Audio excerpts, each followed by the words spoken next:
He served coffee the same way for 30 years. Slow, careful, never making eye contact. The regulars called him Old Pete and figured he was just another burnout working the graveyard shift. But when a young Marine recruit bent down to tie his bootlace and caught a glimpse of what was hidden under Pete's collar, everything changed. Welcome to our story.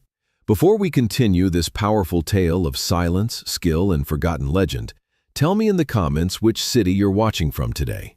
And if you believe stories like this need to be remembered, hit that subscribe button and help us make sure they are. Murphy's Diner never closed. Sitting on the edge of Interstate 40 just outside Amarillo, Texas, this place served truckers, night shift workers, and people living on the margins of life at every hour of the night. The neon sign flickered with broken letters: Mur, Fees, Dean, R. But nobody cared. You didn't come here for the ambiance. You came to escape loneliness and cold nights. Every night at 11 p.m., Pete Martinez would quietly enter through the back door. 67 years old, shoulders slightly stooped, but his steps still steady. Black pants, white shirt, black tie. The same uniform for 30 years.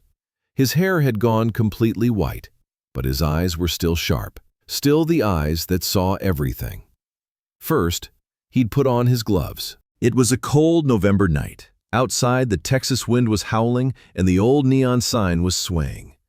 It was past midnight when the door chime rang. A uniformed young man entered the diner, Marine dress blues, pressed, neat, fresh out of Camp Pendleton, clearly on his way to meet family in San Antonio.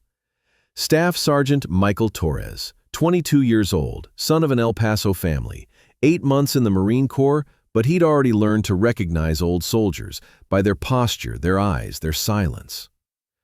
When he entered the diner and first saw Pete, he felt something he couldn't explain. "Evening, sir," Michael had said. Pete just nodded and handed him the menu. Michael chose the corner booth in the back, sitting with his back to the wall, soldier's habit. Pete brought coffee without a sound. Michael thanked him, but Pete was already walking away. The young soldier watched Pete. There was something about the man's movements, too precise, too calculated.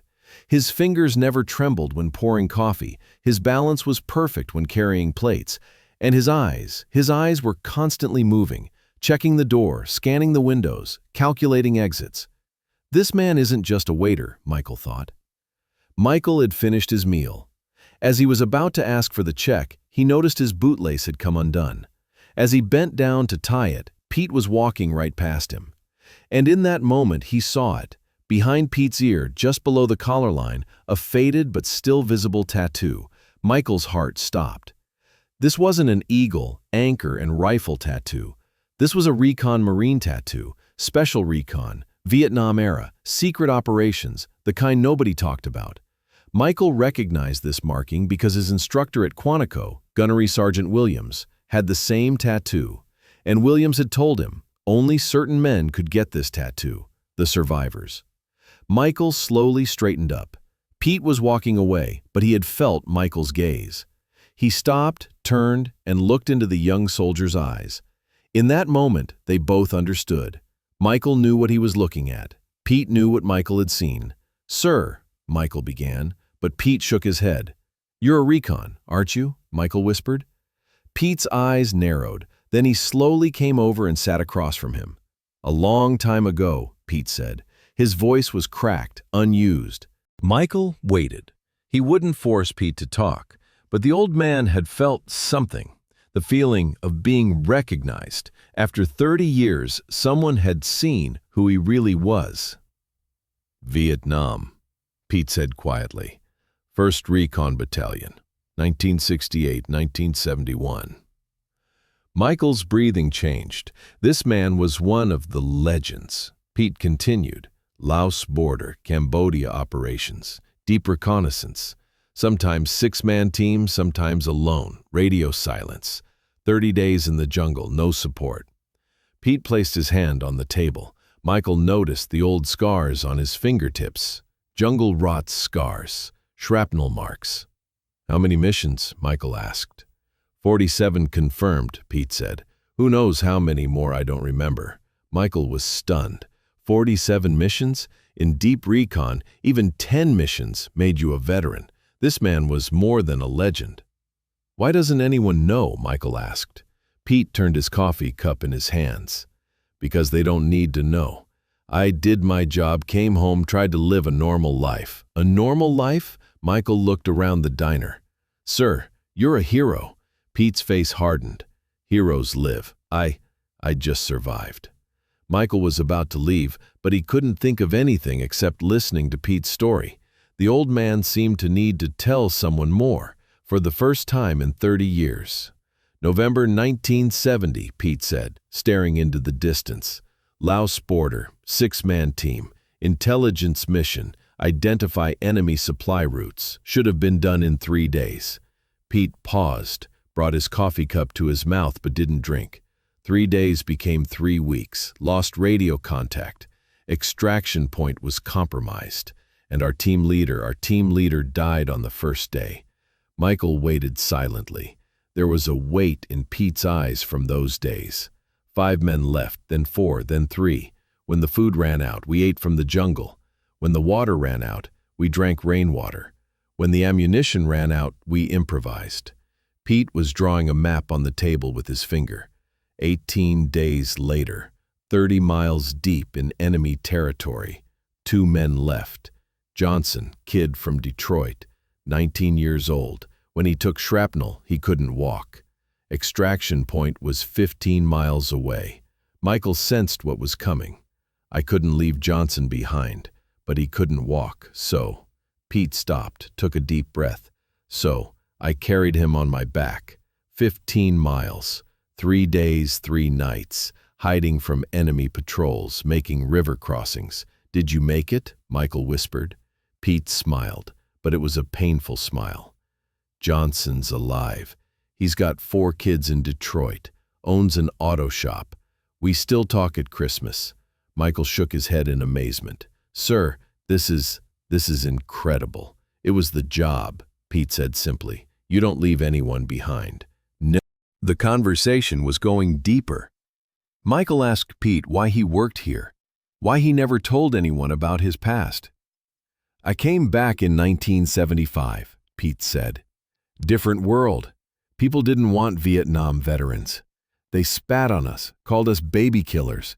And the media didn't understand." Pete looked out the window. "I tried to find work, civilian jobs. But you spend 7 years in the jungle, you don't know how to use computers, you don't understand office politics. And the anger was always there."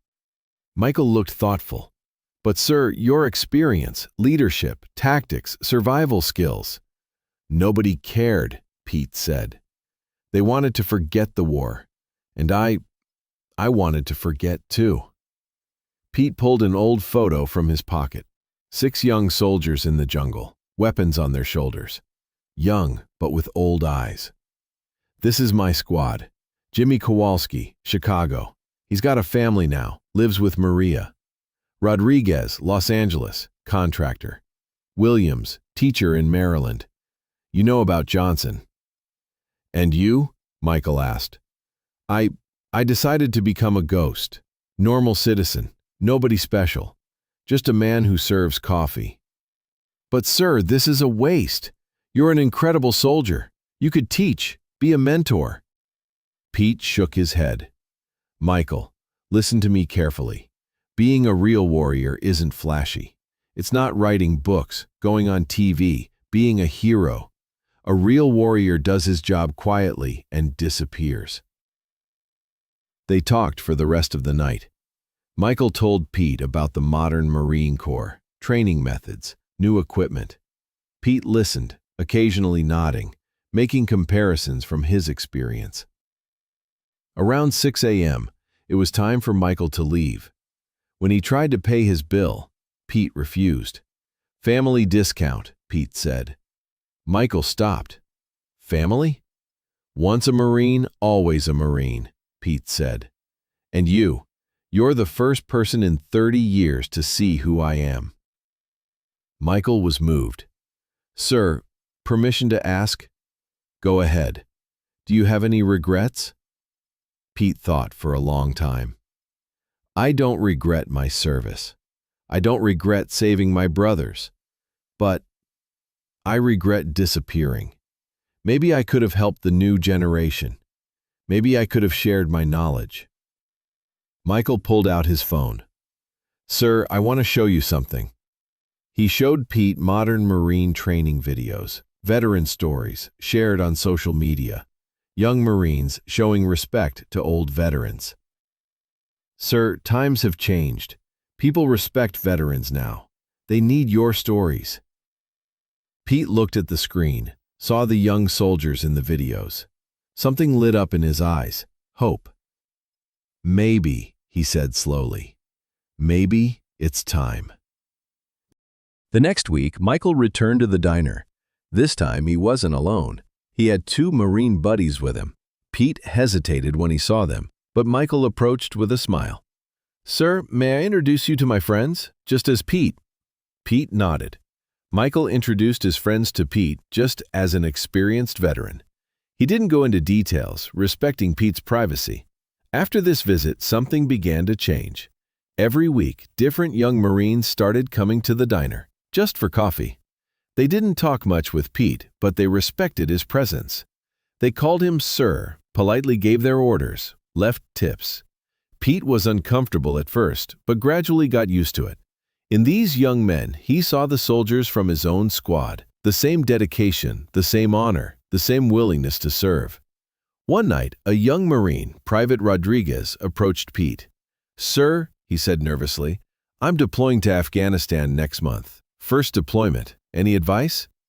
Pete stopped, saw the anxiety in the young man's eyes.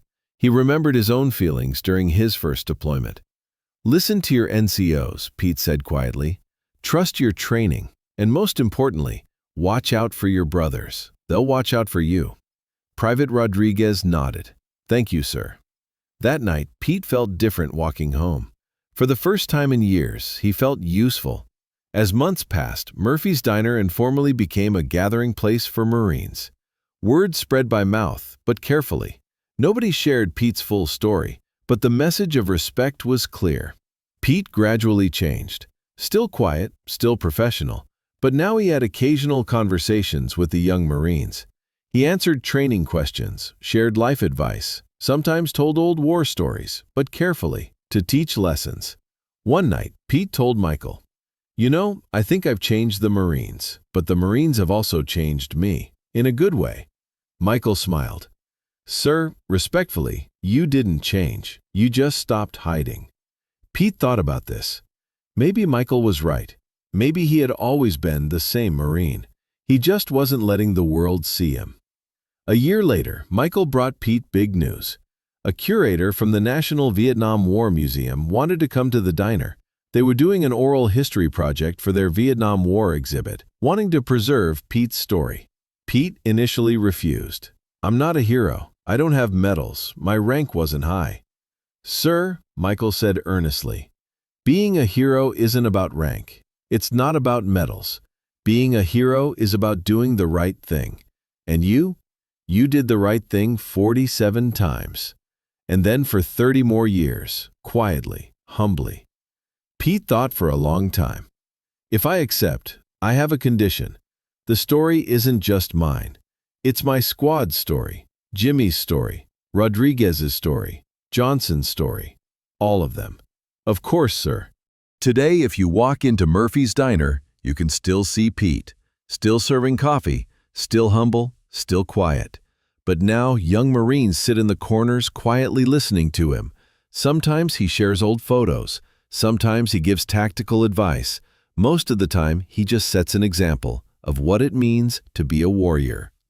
There's a small plaque on the wall now, in honor of our veterans, those who serve in silence and strength.